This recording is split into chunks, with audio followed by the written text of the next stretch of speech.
Recently, one of my supporters sent me this dybbuk box. They bought it from a source off of the internet.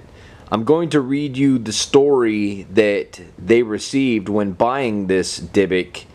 But first, I just want to say this is the smallest dybbuk box that I have ever seen, and I would say that this is probably the smallest dybbuk box in existence, if it is truly a dybbuk box. Now, when I say dybbuk box, I say that loosely because a lot of people have a misconception of what a dybbuk box is. I prefer, and a lot of you guys that have been following me know that I prefer to call them a witch's box, because witches have been sealing things in jars and boxes for ages. But a lot of people have this misconception that the Jewish people started this trend of sealing things in boxes and calling them the dybbuks, the demons, the dybbuk. But this has actually been around for ages. This is something I started doing a long time ago before I ever even heard the word dybbuk. So right here, the real question is what is inside? What is attached?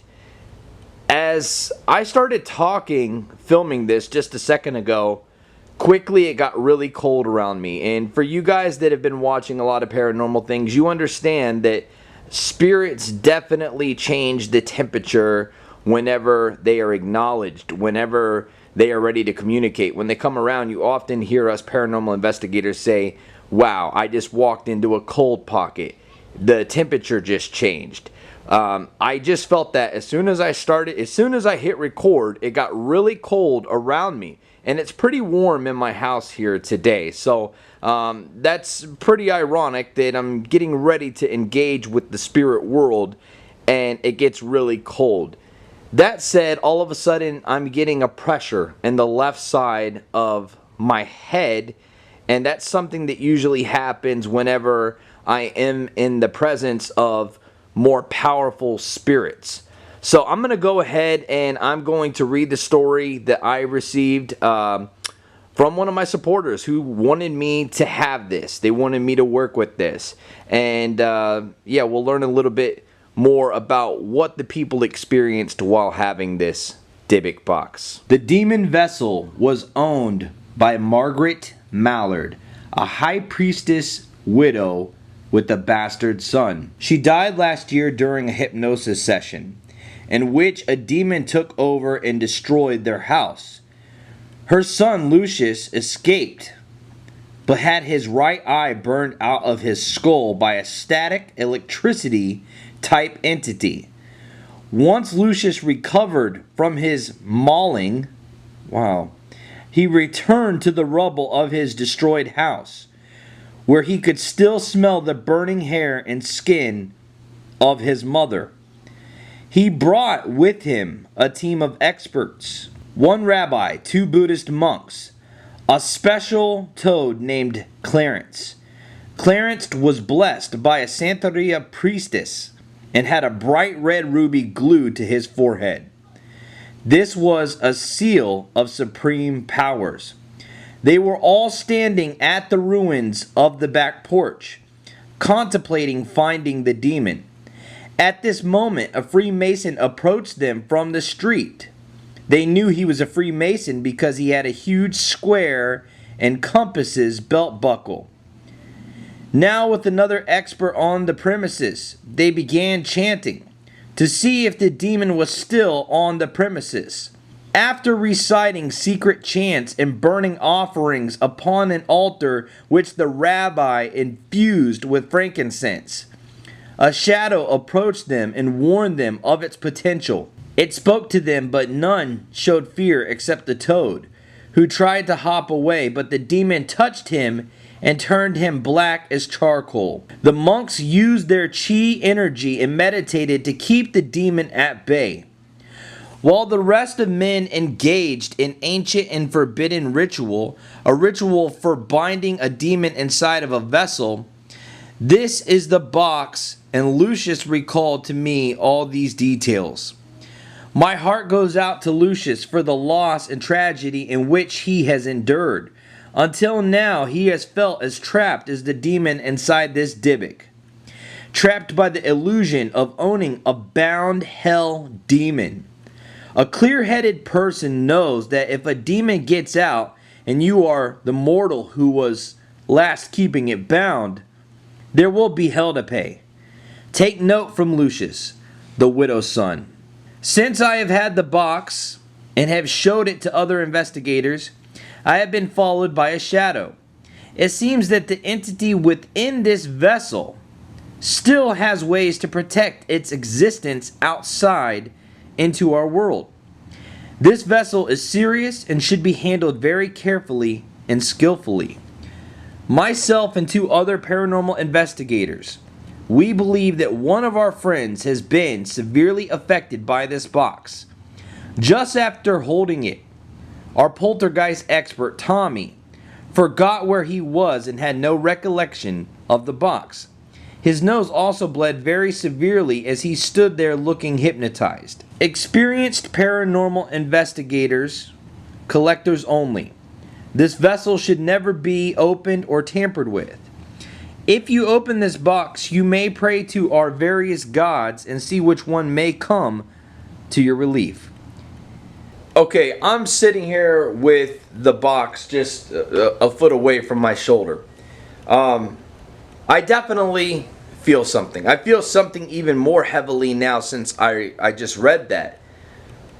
It's quite the story. You know, as somebody that is a writer myself, I kind of feel like maybe there was some exaggeration there. That said, I do feel something new here. And I'm always iffy about what I feel because, first off, I live in a very haunted home. People have died here. People have died on this land. I am a warlock conjure king. I have brought a lot of things into this home, onto this property, as well as I've pushed them out. I work with spirits every day, so sometimes it is confusing which spirit is in the room with me because sometimes there can be so many.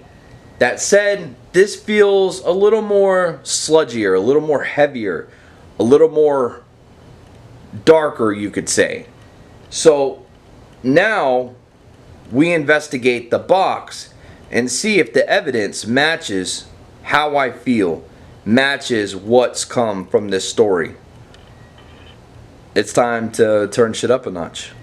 Okay guys, I've got the dybbuk box here at my altar. I'm going to go ahead and light this candle that I have here. All I did was pretty much charge this candle with what I would like to happen here. In other words, I'd like to keep my family, myself protected, and the way that I charge that is very easy. I just pushed all my intentions, everything I wanted to the tips of my fingers. I seen the energy, I pushed it there, and I put it into the candle. And it's as very easy as thinking about what you want to accomplish, what you want to happen, and pushing those into the candle, seeing them, and just know whenever you light this candle that all those manifestations are going to burn with the flame. They're going to come to life. They are going to come to light.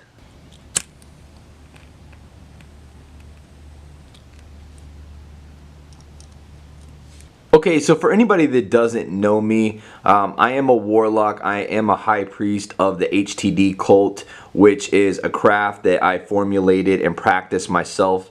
I am a solitary eclectic warlock.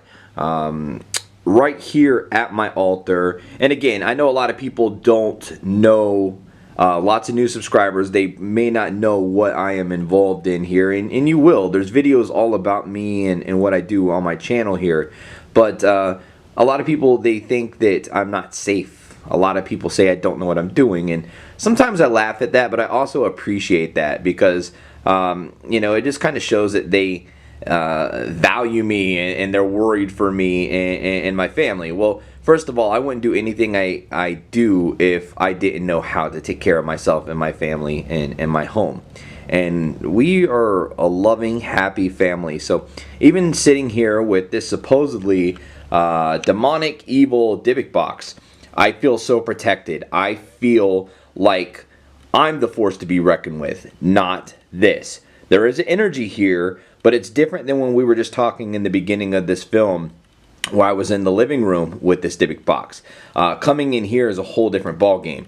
This is my area. The ball is on my court. And now this thing will be able to communicate with me within the circle, within the corners of this room. Can you please tell us what is attached to this dybbuk?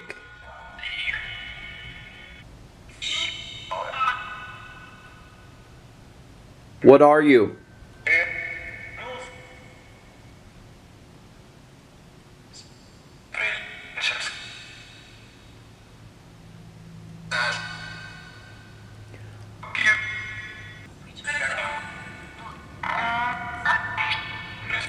Are you the evil they say you are?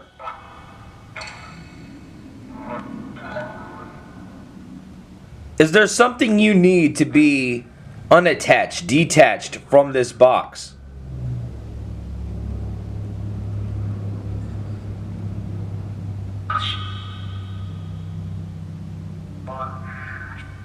Sound like it said box.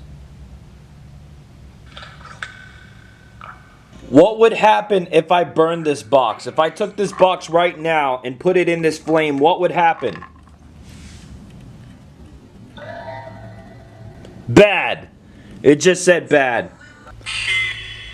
I don't know if you guys can tell on camera, but the flame just started dancing, manipulating, and this is something that spirits do quite frequently.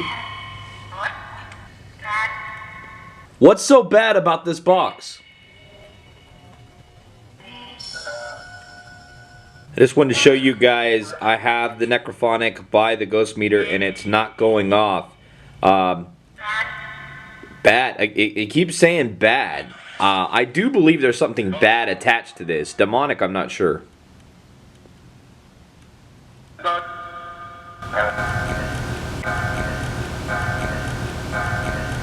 What if we started reading from the Bible? Would that be okay? I have an antique Bible here at my altar. I like to read in demonic places because it really stirs the spirits up. The one thing that Satan doesn't like for you to do is read the Bible in a place that he has claimed, that his army has claimed. So I'll do that. For so hath the Lord commanded us, saying, I have set thee to be light of the Gentiles, that thou shouldest be for salvation unto the ends of the earth. And when the Gentiles heard this, they were glad and glorified the word of the Lord, and as many as were ordained to eternal life believed. Should I keep reading? There was just a jump on the meter. Look at that. Holy fucking-moly, dude. Whatever's here doesn't have enough power to light it all the way up, it seems. But it's definitely jumping. Oh, there we go. Come on, baby. Do it. Make it go. I'll keep reading. Should I do that?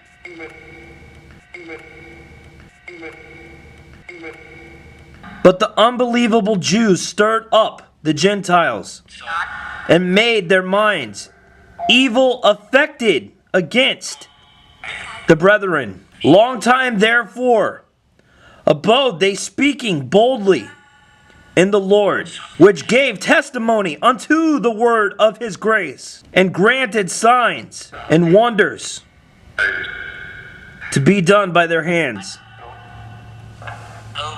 What do you got? Oh, is it the Bible? Does that bother you?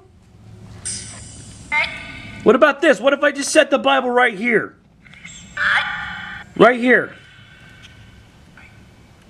What's that going to do?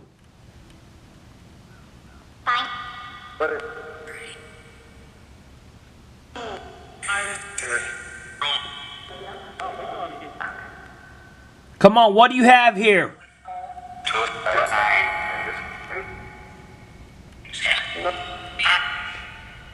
Oh, you gonna make it go out? Come on. Make it go out.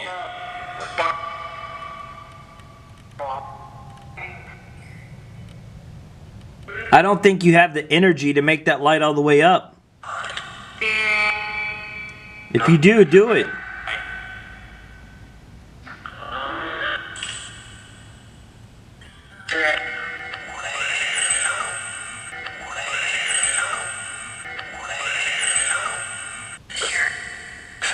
Oh, I know you're here. I know you're here. That's why I want you to show me you're here. Show me you're here.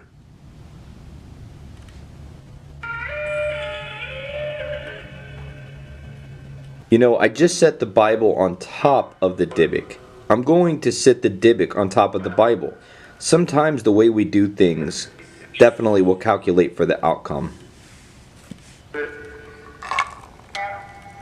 And there's clearly something in this dybbuk as well.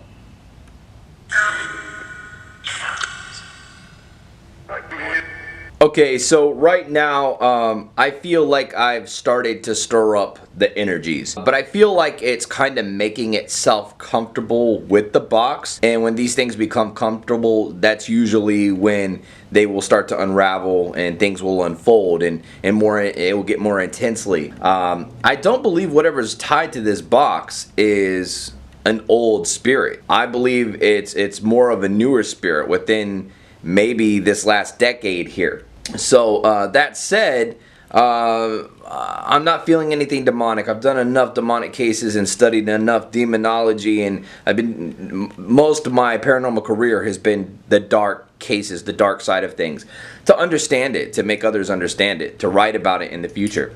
So anyways, if you guys like this video and you want to see a part 2, leave it in the comments below. Make sure you hit the like button, leave comments, subscribe if you haven't, of course. And there's definitely more to come with this box. It has secrets, and I want to know what they are. Until next time, guys, Jody Dean, Mr. Hunting the Dead, sweet nightmares.